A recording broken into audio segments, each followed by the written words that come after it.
Italian snack taste test. You guys kasi did it. Yeah. So 4 hours kami dito sa train na to. From Venice to Rome. And finally, matitikman na natin yung mga nabili natin. Starting off with the biggest one. This is the Kinder Delice. They say it's better when it's microwave. But saan makakahanap ng microwave dito?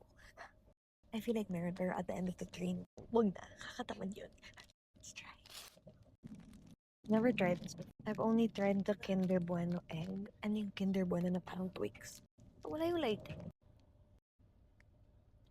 Oh my god. So spongy. It's so good.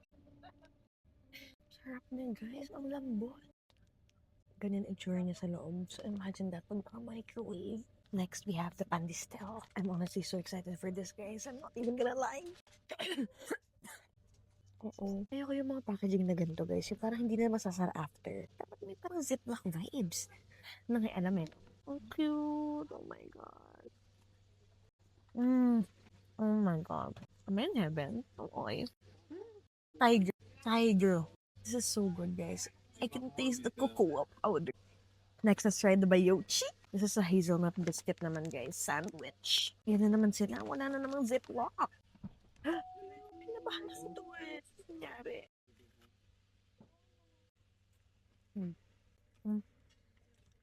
Hindi ko masyado bet. Mababa lang standard ko sa food, guys. So, kahit anong snack, masarap siya for me. This is good, pero walang wow factor. Gets? If you want to snack na may chocolate na hindi matamis, more on biscuit. Ito. Next naman is the Bayochi, pero pistachio. Tama, dapat pala gantong packaging na pala ito.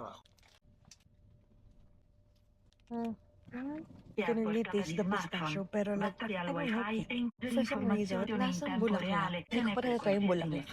Pero bulaklak, oo. Kailan, dito talaga ako na wow. Meron na sa Pilipinas, guys, ang sarap na ito talaga. Siyempre, na-try na to eh. Ganito dapat, y'all. This is my comfort snack talaga, guys. Sobrang sarap. Kung kailan tapos na yung video, may lighting na ulit. But that's it, y'all. If you have more Italian snacks to recommend, let me know. Bye!